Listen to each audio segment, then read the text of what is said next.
From the very beginning, it appeared that this university and the city of Akron would be linked together, for better or for worse, for rich or for poor, in sickness and in good health. And it's a marriage that has continued for 150 years. It's not difficult to find the connections between the campus of Buchtel College, the University of Akron, and the wider community. The university reaches deeply into Akron's institutions in law, medicine, education, commerce, real estate, banking, and accounting.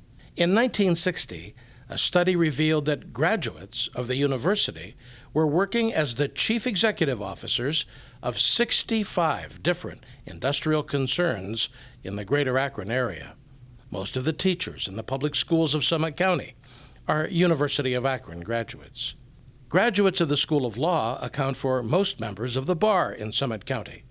They are also most of the judges, city council representatives, members of boards of education, mayors, and leaders of the community's charitable, arts, and civic organizations. Issues debated in the public forum, whether in 1870 or 2020, have found life on the Akron College campus. It can be seen as a microcosm of the community at large. One example is the changing roles for women. In 1870, the liberal-minded Universalists believed women ought to be educated. And the women leaders of Akron, from 1870 through today, have often emerged from the faculty and student body of Buchtel College and the University of Akron.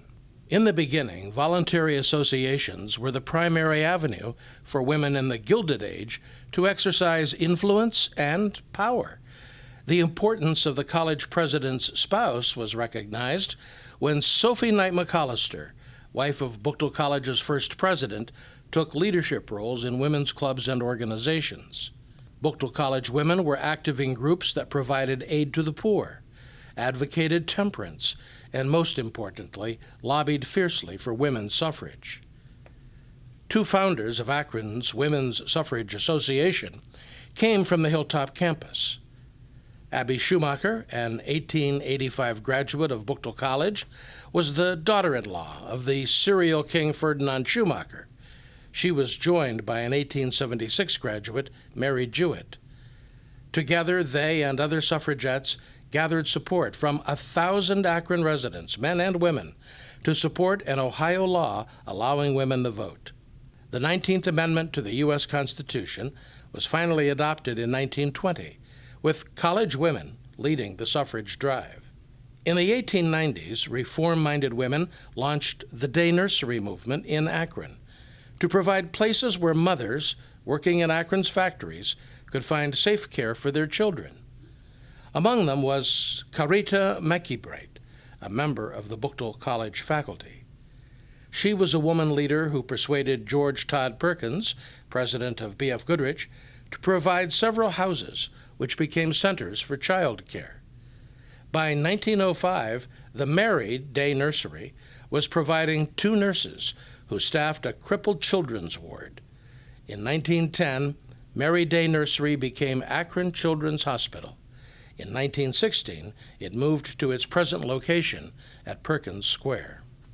While Buchtel College viewed itself as a place where men and women could obtain the benefits of a classical education, when the school became a municipally owned university in 1913, the mission changed. How the school extended itself into the community included offerings that emphasized providing workers and leaders for industry. In 1913, the university boasted of ways that working men could get a college degree. The university accommodated a second shift plan for ambitious workers at Akron's rubber shops.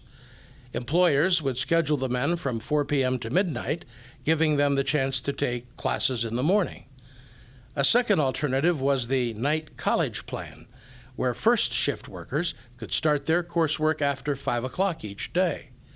The university added night classes to its schedule for the first time. A further outreach by the university to industry was demonstrated in 1935, when training classes were provided for B.F. Goodrich workers. Over 400 BFG employees became students in specialized courses of study.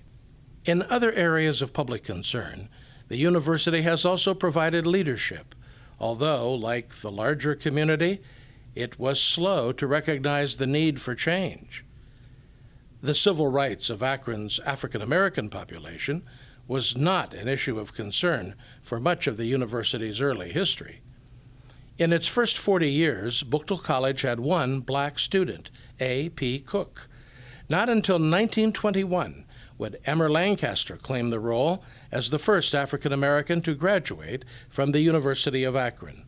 He became not only one of Akron's most distinguished attorneys, but also served the federal government in Washington, D.C. A 1940 graduate of the University of Akron, Herbert Bracken, became the first black teacher in the Akron Public Schools. The issues of Akron's impoverished black residents was on the mind of University President Parke Colby. In the 1930s, he was instrumental in establishing the Akron Urban League, the principal advocacy group for African American residents. Colby provided leadership in its early years. His successor, President George Zook, would meet a different challenge. He had to fire the dean of the Teachers College, who was a member of the Ku Klux Klan. In 1925, Summit County had one of the largest Klan memberships in the United States. There was no significant black presence at the university until after World War II. The GI Bill eliminated a major obstacle for anyone seeking a degree: money for tuition and books. The turmoil of the turbulent 1960s also made its way to the campus amidst the time of student and racial unrest across the country. In 1969, a new organization, the Black United Students, delivered a list of demands to President Norman Auburn, including development of an African American Cultural Center and a Black Studies program. When the university balked at funding the demands, BUS students moved into Buchtel Hall. On December 10, 1969, they staged a sit-in. President Auburn and other officials locked themselves in their offices. About 100 black students gathered inside Buchtel Hall. Several small fires were set. Fire alarms were pulled. At one point, 2 gunshots were heard, but from a blank pistol. After 3 hours, a court injunction was read to the protesters by police officers. Outside, students locked arms and chanted, "Say it loud, we are black and we're proud." Hundreds of white students, many of them unsympathetic to the protesters, gathered to watch. Riot charges were filed against leaders of the protest and later dismissed by the university. President Auburn was confronted at that moment by Governor James Rhodes, who 1 year earlier was an ally in achieving state status. Rhodes wanted the National Guard to move onto the campus to end the BUS protest. He did not get his way in December in Akron, but it was precursor to what would happen at Kent 6 months later. I convinced him that we didn't need the National Guard here, that we could take care of the situation, which we did. The governor was ambitious to run for senator, you may remember, and he felt that if he made a strong statement at Kent State, it would help him in his senatorial campaign. And that's when he brought in the National Guards, and that's when the slaying took place. We were able to stand up to him. In May of 1970, 4 students died at the hands of National Guard soldiers at Kent State. President Auburn took the extraordinary step of canceling all classes. Auburn said the events at Kent created an atmosphere where the safety of students and faculty could not be assured. Student activists called for a strike, a movement playing out at colleges around the country. The protests arose from the conflict over the Vietnam War. That fall, there were demonstrations at the University of Akron, including one that would have an impact on Akron's congressional contest. The day that the United States invaded Cambodia, I was on my way with one of my volunteers in the campaign out to the factory gates at Goodyear Aerospace. And as we drove down Exchange Street, I saw this big student rally at Jackson Field at the University of Akron.